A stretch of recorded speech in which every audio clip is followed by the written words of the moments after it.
Mutual fund subject market தயவு செய்து அனைத்து சீம் தொடர்பான ஆவணங்களை கவனமாக படிக்கவும். முதலீடு செய்வதற்கு முன்பு நீங்கள் மியூச்சுவல் ஃபண்ட் தொடர்பான தகவல்களில் இந்த வரியை கண்டிப்பாக கேட்டிருப்பீர்கள்.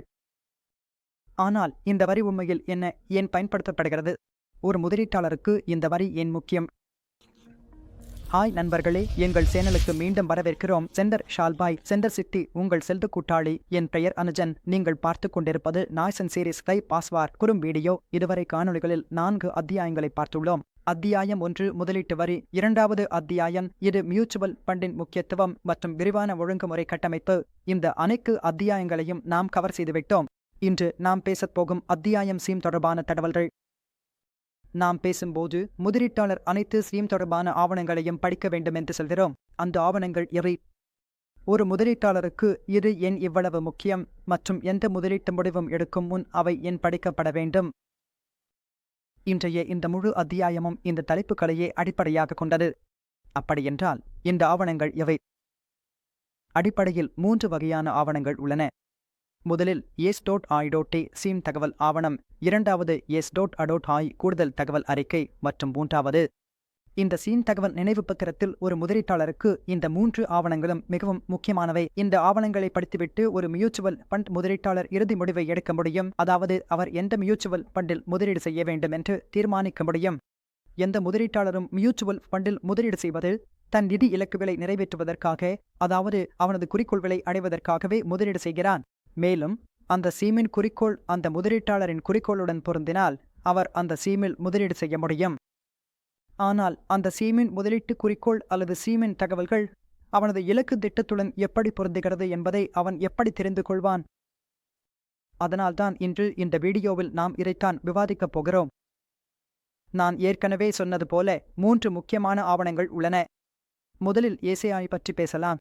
ACI என்றால் என்ன என்பதை பார்க்கும் முன் நான் உங்களுக்கு இதை சொல்லிக் கொள்கிறேன். நீங்கள் மியூச்சுவல் ஃபண்டில் முதலீடு செய்யும் போது அது ஒரு ஒப்பந்தமாகி விடுகிறது. அதில் நீங்கள் முதலீடு செய்து விட்டீர்கள். அதனால் நீங்கள் அந்த சீம்களின் அபாயங்களை பற்றி தெரிந்திருக்க வேண்டும். மியூச்சுவல் ஃபண்ட் பற்றி தெரிந்திருக்க வேண்டும். அது எப்படி வேலை செய்கிறது, போர்ட்போலியோ என்றால் என்ன என்பதையும் தெரிந்திருக்க வேண்டும் என்று கருதப்படுகிறது. ஒருமுறை மியூச்சுவல் ஃபண்டில் முதலீடு செய்த பிறகு எனக்கு இந்த முதலீடு புரியவில்லை அல்லது நான் முதலீடு செய்ய விரும்பவில்லை என்று நீங்கள் சொல்ல முடியாது. அல்லது மார்க்கெட்டின் நிலைமாற்றத்தால் உங்கள் போர்ட்போலியோ குறைந்துவிட்டது என்று நீங்கள் பார்க்கும்போது அந்த நிலையில் நீங்கள் நான் மியூச்சுவல் ஃபண்டில் முதலீடு செய்ய வேண்டாம் என்று நினைத்தேன் அல்லது எனக்கு மியூச்சுவல் ஃபண்ட் முதலீடு பற்றி எதுவும் சொல்லப்படவில்லை என்று சொல்ல முடியாது. ஒரு A.M.C அல்லது மியூச்சுவல் ஃபண்ட் நிறுவனம் நீங்கள் எல்லா சட்டப்பூர்வமான ஆவணங்களையும் முழுமையாக படித்து நன்றாக புரிந்து கொண்ட பிறகே முதலீடு செய்ய வந்திருக்கிறீர்கள் என்று கருதுகிறது. எனவே முதலீட்டாளர்களுக்கு அதே குறிப்பை சுத்தம் செய்ய முடியாது. நான் இந்த எல்லா ஆவணங்களையும் படித்துவிட்டேன். நான் S.I பற்றி பேசும்போது, அதாவது இன்ஃபர்மேஷன் டாக்குமெண்ட், பெயர் சொல்வது போலவே S.I என்பது சீம் இன்ஃபர்மேஷன் டாக்குமெண்ட். சீம் பற்றிய எல்லா தகவல்களும் S.I கிடைக்கும். ஒரு சீமில் என்னென்ன தகவல்கள் இருக்க முடியும் என்பதையும் இதில் தெரிந்து கொள்ளலாம். எந்த சீம் என்பது, அது equity Seema, tech Seema, hybrid Seema, அதன் போர்ட்போலியோ என்ன, அதன் ரிட்டர்ன் என்ன, சீமில் எடுக்கப்படும் அசெட் அலோகேஷன் என்ன, சீமின் ரிஸ்க் எவ்வளவு, சீம் தொடர்பான அனைத்து தகவல்களும், சீமின் நோக்கம் என்ன, சீமின் ஸ்ட்ராட்ஜி என்ன, இன்வெஸ்ட்மெண்ட் ஸ்ட்ராட்ஜி என்ன என்பவை எல்லாம் S.I வரும். 2வது S.A statement of identifiable information எல்லா கூடுதல் தகவல்களும் வரும். உதாரணத்திற்கு ட்ரஸ்டி யார், கஸ்டோடியன் யார், ட்ரஸ்டி பற்றி நீங்கள் தெரிந்து கொள்ளலாம். AMC அதிகாரிகள் பற்றி நீங்கள் தெரிந்து கொள்ளலாம். ரெஜிஸ்ட்ரார் அலுவலகங்கள் எங்கே இருக்கின்றன, டைரக்டர்கள், ஸ்பான்சர்கள் பற்றி தகவல் வழங்கப்படுகிறது. சீம்களுக்கு நேரடியாக சம்பந்தப்படாத எந்த தகவலும் S.A வரும். இந்த 2 ஆவணங்களும் செபி நிர்ணயித்த வடிவத்தில் தயாரிக்கப்பட வேண்டும் மற்றும் செபிக்கு சமர்ப்பிக்கப்பட வேண்டும். செபி அனைத்து ஆவணங்களுக்கும் ஒரு நிர்ணயிக்கப்பட்ட வடிவத்தை கூறியுள்ளது. அதே வடிவத்தில் இந்த 2ம் தயாரிக்கப்பட வேண்டும் மற்றும் செபிக்கு சமர்ப்பிக்கப்பட வேண்டும். செபி ஒப்புக்கொள்கிறதோ மறுக்கிறதோ இல்லை. அது வெறும் தன் பார்வைகளை மட்டும் தெரிவிக்கிறது, எதையாவது சேர்க்க வேண்டுமா அல்லது நீக்க வேண்டுமா என்று. அதனால்தான் இந்த ஆவணங்கள் வெட்டட் பை செபி ஆனால் அப்ரூவ் பை செபி அல்ல என்று சொல்லப்படுகிறது. பொதுவாக S.I மற்றும் S.A தனித்தனி ஆவணங்கள்தான். ஆனால் தொழில்நுட்ப ரீதியாக பார்த்தால் S.A என்பது S.I இன் ஒரு பகுதி.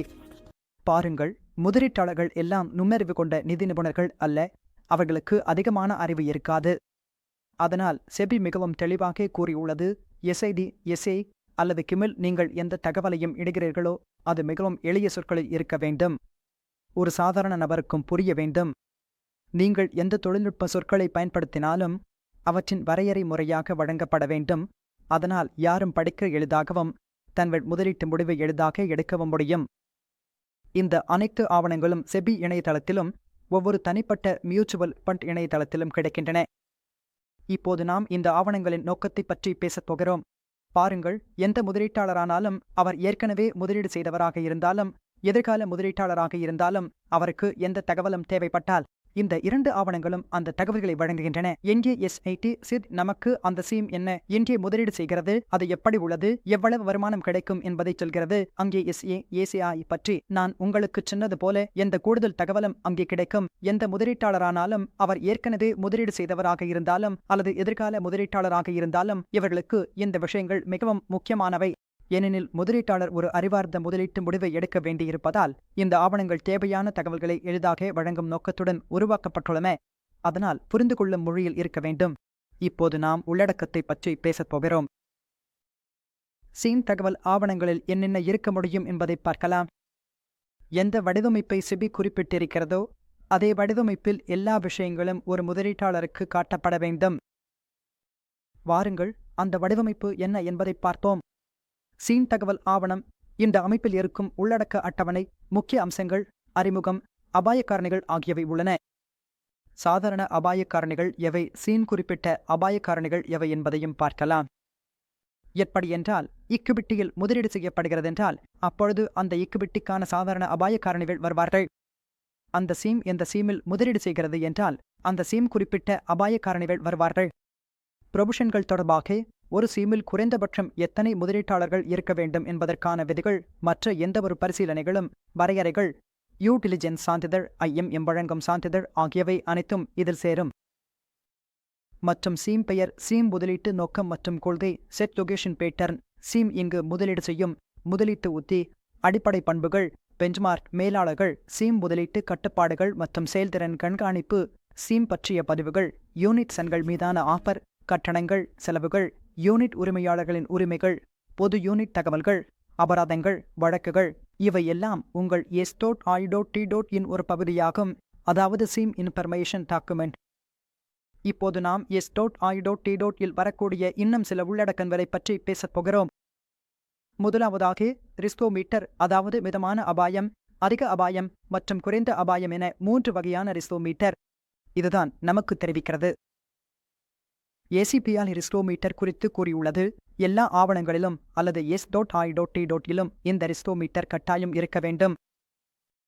ஒரு முதலீட்டாளர் ரிஸ்கோமீட்டரை பார்த்து இதை அறிந்து கொள்ள முடியும் அல்லது அவருக்கு தெரிந்து கொள்ள முடியும் அவருடைய முதலீட்டின் முதன்மை தொகை எவ்வளவு அபாயத்தில் உள்ளது, அது மிதமான அபாயத்தில் உள்ளதா, குறைந்த அபாயத்தில் உள்ளதா, அதிக அபாயத்தில் உள்ளதா என்பதை. பொதுவாக அதிக அபாயத்தில் ஒரு குறிப்பிட்ட வகை வருகிறது. அந்த குறிப்பிட்ட வகையிலும் குறியீட்டு நிதிகள், இண்டெக்ஸ் பஞ்சு கூட அதிக அபாயத்தில் வைக்கப்பட்டுள்ளன. சிறிய அளவிலான நிறுவனங்கள், ஸ்மால் கேப்ஸ் அதிக அபாயத்தில் உள்ளன. மிதமான மற்றும் அதிக அபாயம் கொண்ட நிதிகள், மோடரேட் ஹையர்ஸ் பஞ்சு, குறைந்த அபாயத்தில் இருப்பவை கடன் திட்டங்கள், எக்ஸீம்ஸ். அதனால் அபாய அளவீட்டான் ரிஸ்கோமீட்டர் என்பது என் முக்கிய உள்ளடக்கம். இதில் அதை 6 பகுதிகளாக பிரித்துள்ளனர்.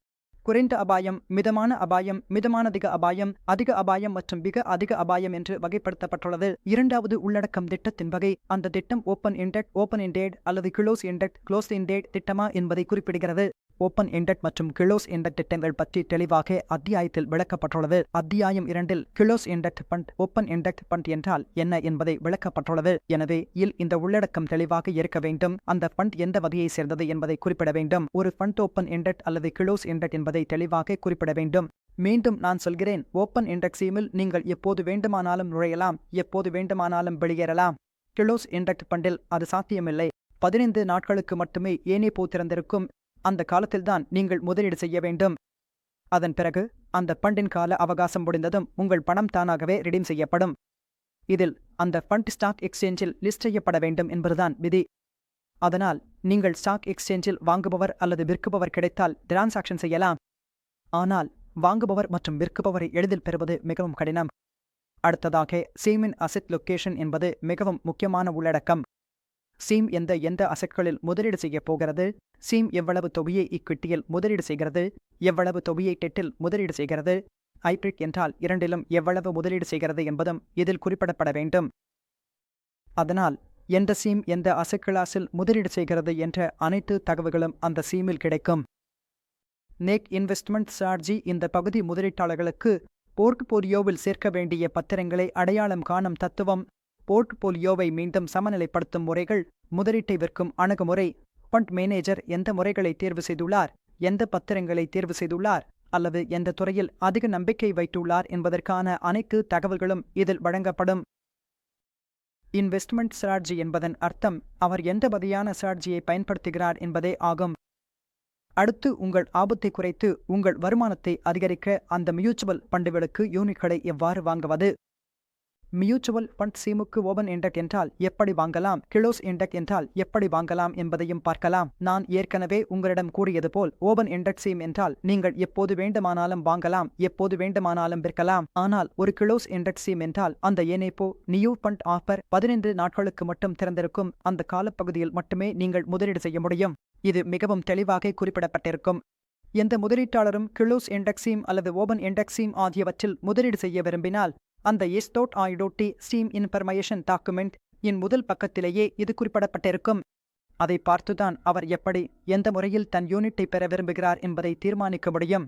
எந்த ஃபண்டில் அவர் முதலீடு செய்ய விரும்புகிறார் என்பதும் அதிலிருந்து தெரிந்து கொள்ள முடியும். நீங்கள் எப்படி விண்ணப்பிக்கலாம் என்பதை பார்க்கலாம். மியூச்சுவல் ஃபண்ட் சீம்களுக்கு இன்று பல ஆன்லைன் முதலீட்டு விருப்பங்கள் கிடைக்கின்றன. கொரோனா வைரஸ் வந்ததற்கு முன்பு 80% பரிவர்த்தனைகள் ஆஃப்லைனில் நடந்தன. ஆனால் இப்போது முற்றிலும் மாறிவிட்டது. இப்போது 90% பரிவர்த்தனைகள் ஆன்லைனில் நடக்கின்றன. நீங்கள் எப்படி முதலீடு செய்ய வேண்டும் என்பதையும் பார்க்கலாம்.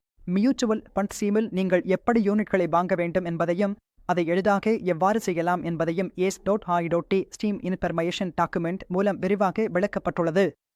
நீங்கள் ஆன்லைனில் BEC அல்லது NEC போன்ற எந்தவொரு பிளாட்ஃபார்மிலும் முதலீடு செய்யலாம் அல்லது நேரடியாக பிசிக்கல் ஃபார்மை பூர்த்தி செய்து மியூச்சுவல் ஃபண்ட் நிறுவனத்திற்கு வழங்கலாம். அதனுடன் செக் அல்லது டிமாண்ட் டிராஃப்டும் கொடுக்கலாம். மேலும் உங்கள் யூனிட்களை டிமாண்ட் கணக்கில் பெற விரும்பினால் அந்த ஃபார்மில் உங்கள் டிமாண்ட் எண்ணை எழுதி கொடுத்தால் உங்கள் யூனிட்கள் எலக்ட்ரானிக்காக டிமாண்ட் கணக்கில் வந்து சேரும். நீங்கள் உங்கள் டிமாட் கணக்கில் யூனிட்களை பார்க்க முடியும். இன்று ஒரு முதலீட்டாளருக்கு இந்த அனைத்து விருப்பங்களும் கிடைக்கின்றன. இந்த அனைத்து தகவல்களும் சீம் தொடர்பானவை மற்றும் இவை அனைத்தும் S.I.T அதாவது சீம் இன்ஃபர்மேஷன் டாக்குமெண்டில் கிடைக்கும். நாம் பேசும்போது டிரான்சாக்ஷன்கள் எப்படி நடக்கின்றன, யார் செய்வார்கள் என்பதை நாம் பார்த்துவிட்டோம். எந்த சீமில் முதலீடு செய்ய வேண்டும் என்பதையும் புரிந்து கொண்டோம். எப்படி முதலீடு செய்ய வேண்டும் என்பதையும் பார்த்துவிட்டோம். ஆனால் எந்த விலையில் முதலீடு செய்யப்படும், எந்த விலையில் அது நடக்கும் என்பதை கேள்வி. நாம் பெறும் விலை பற்றி இப்போது பார்க்கலாம். 2 வகையான விலைகள் உள்ளன. வாங்கும் விலை, மீண்டும் வாங்கும் விலை. வாங்கும் விலை என்பது முதலீட்டாளர் யூனிட்களை வாங்கும் அல்லது ரிடீம் செய்யும் விலை. வாங்கும் விலை என்பது அந்த விலையில் நீங்கள் உங்கள் யூனிட்களை வாங்கும் விலை ஆகும். உதாரணத்திற்கு ஒரு ஃபண்டின் ₹100 ஆகஸ்ட் உள்ளது. நீங்கள் ₹1000 முதலீடு செய்துள்ளீர்கள். அப்படியானால் நீங்கள் 10 யூனிட்கள் பெறுவீர்கள். அதாவது மீண்டும் வாங்கும் விலையில், அதாவது நீங்கள் ரிடீம் செய்யும் விலையில். நீங்கள் திட்டத்தில் முதலீடு செய்துள்ள குளிர் மறுகொள்முதல் விலை சுமை அமைப்பு அது. ஆனால் லோட் ஸ்ட்ரக்சர் பற்றி உங்களுக்கு தெரிந்திருக்க வேண்டும். எக்ஸிட் லோட் எவ்வளவு இருக்கும் என்பதை தெரிந்து கொள்ள வேண்டும். பொதுவாக இக்விட்டி சீம்களில் 1% எக்ஸிட் லோட் இருக்கும். நீங்கள் உங்கள் யூனிட்களை முதலீட்டின் ஒரு வருடத்திற்குள் ரிடீம் செய்தால் சில இக்விட்டி சீம்களில் இது வேறுபடலாம். அதனால் எக்ஸிட் லோட் என்ன என்பதை நீங்கள் கவனிக்க வேண்டும். நீங்கள் படித்தவுடன் அந்த சீமில் எவ்வளவு எக்ஸிட் லோட் உள்ளது, எத்தனை மாதங்கள் அதில் முதலீடு செய்ய வேண்டும், எந்தெந்த திட்டங்கள் மற்றும் விருப்பங்கள் அந்த சீமில் கிடைக்கின்றன என்பதையும் தெரிந்து கொள்ள முடியும். பல விருப்பங்கள் உள்ளன. இதில் நீங்கள் முதலீடு செய்யலாம். வளர்ச்சி விருப்பம், டிவிடெண்ட் விருப்பம், டிவிடெண்ட் பேஅவுட் விருப்பம், டிவிடெண்ட் மறுமுதலீடு விருப்பம் ஆகியவை உள்ளன. செலவுகள் மற்றும் பரிவர்த்தனை கட்டணங்கள். இவை அனைத்தும் உங்கள் கட்டணங்கள், நிதி மேலாண்மை கட்டணம், மார்க்கெட்டிங் கட்டணம் ஆகியவை அடங்கும். இவை கமிட்டி மற்றும் நிர்வாக கட்டணங்களும் ஆகும். இந்த அனைத்து கட்டணங்களும் உங்கள் S.I.T குறிப்பிடப்பட்டிருக்கும். ஏனெனில் இது திட்டத்தின் மிகவும் முக்கியமான பகுதி. மீண்டும் இதில் உங்களுக்கு எல்லா செலவுகளும் தெரிந்து கொள்ள முடியும். திட்டத்தின் அனைத்து செலவுகளும் இங்கே குறிப்பிடப்பட்டிருக்கும். அதாவது நீங்கள் எவ்வளவு முதலீடு செய்கிறீர்கள் மற்றும் அதில் எவ்வளவு செலவாகிறது என்பதையும் தெரிந்து கொள்ள முடியும். இதுதான் S.I.T ஸ்டீம் இன்ஃபர்மேஷன் டாக்குமெண்ட் பற்றியது. இப்போது நாம் S.ADOT.ai பற்றி பேசப் போகிறோம், அதாவது ஸ்டேட்மெண்ட் ஆஃப் அடிஷனல் இன்ஃபர்மேஷன். அதைப் போலவே நான் உங்களுக்குச் சொன்னேன், ஸ்டேட்மெண்ட் ஆஃப் அடிஷனல் இன்ஃபர்மேஷனில் ஏஎன்சி பற்றிய விரிவான தகவல்கள், கஸ்டோடியன் பற்றியும், ரெஜிஸ்ட்ரார் டிரான்ஸ்பர் ஏஜென்ட் பற்றியும், ஸ்பான்சர்கள் பற்றியும், அவர்களின் முகவரி, டைரக்டர்கள், அவர்களின் முகவரிகள், திருஷ்டி பற்றிய தகவல்கள், இவையெல்லாம் உங்களுக்கு S.ADOT-இல் கிடைக்கும். இப்போது S.ADOT-இன் உள்ளடக்கங்களை பற்றி பேசப் போகிறோம். மியூச்சுவல் ஃபண்ட்களின் அமைப்புகள், எப்படி விண்ணப்பிப்பது, யூனிக் ஹோல்டர்களின் உரிமைகள், முதலீட்டு மதிப்பீடு, பெயர், சட்ட மற்றும் பொது தகவல்கள், முதலீட்டாளர் புகார் தொடர்பான விவரங்கள், இவை அனைத்தும் S.ADOT-இன் ஒரு பகுதியாகும். இப்போது நாம் தகவல் ஆவணங்கள் பற்றி பேசப் போகிறோம். பொதுவாக ஒரு முதலீட்டாளர் இந்த ஆவணங்களை இரண்டையும் நன்றாக படிக்க வேண்டும் என்று எதிர்பார்க்கப்படுகிறது.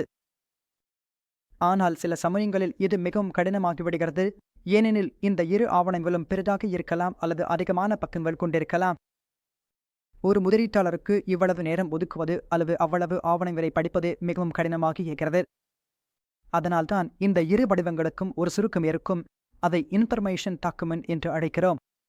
பெயரிலேயே சொல்லப்படுவது போல இந்த இன்ஃபர்மேஷன் டாக்குமெண்டில் இரண்டிலும் S.ai.t மற்றும் S.ADOT-ai இரண்டிலும் உள்ள தகவல்களை நீங்கள் பெறலாம். சில தகவல்கள் S.ai.இல் கிடைக்கும், சில S.ADOT-இல் கிடைக்கும். அவையெல்லாம் திட்டம் தொடர்பான முக்கியமானவை.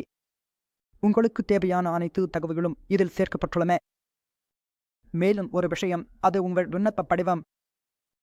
அது என் உடன் இணைக்கப்பட்டிருக்கும். அதனால் சில சமயம் இந்த கேள்வி எழுகிறது. பாருங்கள், இந்த தகவலை நாங்கள் உங்களுக்கு சொல்வதற்கான ஒரே காரணம் உங்களுக்கு ஏனிசின் தேர்வை தெளிவாக கடக்க உதவ வேண்டும் என்பதான். அதில் மீண்டும் மீண்டும் கேட்கப்படும் முக்கியமான புள்ளிகளை தொடும் வகையில். இவை மிகவும் பொதுவாகவே கேட்கப்படும் கேள்விகள். அதனால் இவை சில கேள்விகள் எப்போதும் மீண்டும் மீண்டும் வருகிறவை. இந்த கேள்வி மிகவும் பொதுவானது, அதாவது இந்த முதலீட்டு விண்ணப்ப படிவம் எந்த ஆவணத்துடன் இணைக்கப்படுகிறது என்பதுதான். அது கிம் உடன் இணைக்கப்படுகிறது. இப்போது கிம் பற்றி பேசுவோம். நாம் பார்த்தது போல இரண்டிற்கும் சுருக்கம் உள்ளது. சில டங்களை பார்ப்போம், அவை இருக்கக்கூடியவை. இதில் உள்ள முக்கிய உள்ளடக்கங்கள்: ஒரு மியூச்சுவல் ஃபண்டின் பெயர், திருஷ்டி, ஃபண்ட் மேனேஜர் மற்றும் சீம், இஷ்யூ ஓப்பனிங், இஷ்யூ க்ளோசிங் மற்றும் ரீஓப்பனிங் தேதிகள், சிலுக்கும் ரீபர்சேஸ் முதலீட்டுக்கும், முதலீட்டு நோக்கம், சொத்து ஒதுக்கீடு, சீமின் வடிவமைப்பு, திட்டங்கள் மற்றும் விருப்பங்கள், பெஞ்ச்மார்க், டிவிடெண்ட் கொள்கை, சீம் மற்றும் பெஞ்ச்மார்க் கடந்த 1 வருடம், 3 வருடம், 5 வருடம் மற்றும் துவக்கத்திலிருந்து செயல்திறன், சீமின் செலவுகள் மற்றும் முதலீட்டாளர் புகார் பதிவு தொடர், பான தகவல்கள் ஆகியவை. இவை எல்லாம் உங்களுக்கு இல் கிடைக்கும். உரை மட்டும் படித்தாலும் கூட நீங்கள் ஒரு முதலீட்டு முடிவை எடுக்க முடியும். தகவலை படிப்பதன் மூலம் எந்த சீமில் முதலீடு செய்ய வேண்டும், எவ்வளவு அபாயம் உள்ளது, அதில் என்ன வகையான ஆசிட் லொகேஷன் உள்ளது, யார் ஃபண்ட் மேனேஜர் என்பவை உள்ளிட்ட அனைத்து தகவல்களையும் நீங்கள் தெரிந்து கொள்ளலாம். மேலும் உங்கள் முதலீட்டு முடிவை எடுக்க முடியும். நாம் தகவல் பற்றி பேசும்போது தகவல் எப்போதும் மாறிக்கொண்டே இருக்கும். எந்த தகவலும் எப்போது வேண்டுமானாலும் மாறக்கூடும். அதனால் இந்த தகவலுக்காக நம்முடைய ஆஃபர் டாக்குமெண்ட்களையும் மீண்டும் புதுப்பிக்க வேண்டியிருக்கும். செபி மிகவும் தெளிவாக கூறியுள்ளது, எப்போது இந்த ஆவணங்களை நாம் புதுப்பிக்கலாம், அல்லது எந்தவொரு சீமிலும் அடிப்படை மாற்றம் ஏற்பட்டால் அல்லது வேறு ஏதேனும் மாற்றம் ஏற்பட்டால் அதை எப்படி பண்ணும், எப்போது காட்ட வேண்டும், எப்படி காட்ட வேண்டும் என்பதை நம்முடைய ஆஃபர் டாக்குமெண்ட்களில் மாற்றி எப்படி காட்ட வேண்டும் என்பதையும் இப்போது நாம் பார்க்கப் போகிறோம். அப்டேஷன், சித், கிம் மற்றும் இன்ஃபர்மேஷன் டாக்குமெண்ட் ஓப்பன் எண்டட் சீம்களுக்கு அவை எந்த நிதி ஆண்டின் முதல் பாதி அல்லது 2ஆம் பாதியில் தொடங்கப்பட்டதோ அந்த நிதி ஆண்டின் முடிவிலிருந்து அடுத்த 6 மாதங்களுக்குள் அவற்றை அப்டேட் செய்ய வேண்டும் என்று செபி தெளிவாக கூறியுள்ளது. அதாவது எந்த நிதி ஆண்டில் சீம் தொடங்கப்பட்டதோ அந்த நிதி ஆண்டின் முடிவிலிருந்து 6 மாதங்களுக்குள் அவற்றை அப்டேட் செய்ய வேண்டும். இந்த மாற்றங்களை செய்யும் நடைமுறை என்ன என்பதை நாம் அடுத்ததாக பார்க்கப் போகிறோம். ஏற்கனவே உள்ள சித் உடனடியாக அந்த சீமின் இணையதளத்தில் காட்டப்பட வேண்டும். சித் புதுப்பிக்கப்பட்டதும் அப்டேட் செய்யப்பட்டதும் எக்ஸிட் ஆப்ஷன் காலம் முடிந்ததும் உடனடியாக வெளியிடப்பட வேண்டும். இந்த மாற்றம் குறித்து ஆங்கில நாளிதழில் அறிவிப்பு வெளியிட வேண்டும். இப்போது நாம் statement of additional information SAI பற்றி பேசப் போகிறோம். அதாவது SAI எப்போது அப்டேட் செய்ய வேண்டும் என்பதை. ஒவ்வொரு நிதி ஆண்டும் முடிந்ததும் அந்த நிதி ஆண்டின் முடிவிலிருந்து 3 மாதங்களுக்குள் அப்டேட் செய்ய வேண்டும். முக்கியமான மாற்றங்கள் தொடர்ந்து அப்டேட் செய்யப்பட வேண்டும் மற்றும் அவை மியூச்சுவல் ஃபண்டின் இணையதளத்தில் பதிவேற்றப்பட வேண்டும். இப்போது கிம் அப்டேட் செய்வது பற்றி பார்க்கலாம். கிம் குறைந்தபட்சம் ஒவ்வொரு 6 மாதங்களிலும் அந்தந்த காலாண்டின் முடிவிலிருந்து ஒரு மாதத்துக்குள் சமீபத்திய தரவுகள் மற்றும் தகவல்களின் அடிப்படையில் அப்டேட் செய்யப்பட வேண்டும். செப்டம்பர் மற்றும் மார்ச் மாத முடிவில் ஏசிபியிடம் மின்னணு முறையில் சமர்ப்பிக்க வேண்டும். எனவே கிம் என்பது என்னவென்றால் ஒவ்வொரு 6 மாதங்களிலும் அப்டேட் செய்ய வேண்டும். இப்போது நாம் இன்னும் சில வெளிப்படுத்தல்களின் டிஸ்க்ளோசர்ஸ் பற்றி பேசப் போகிறோம். அவை என்னென்ன வெளிப்படுத்தல்கள் அல்லது கட்டாயமான விஷயங்கள் என்று பார்க்கலாம். அவை எல்லாம் உங்கள் ஆஃபர் டாக்குமெண்டின் ஒரு பகுதியாக இருக்க வேண்டும் என்று செபி கூறியுள்ளது. முதலாவது, இது போர்ட்போலியோ வெளிப்படுத்தல்.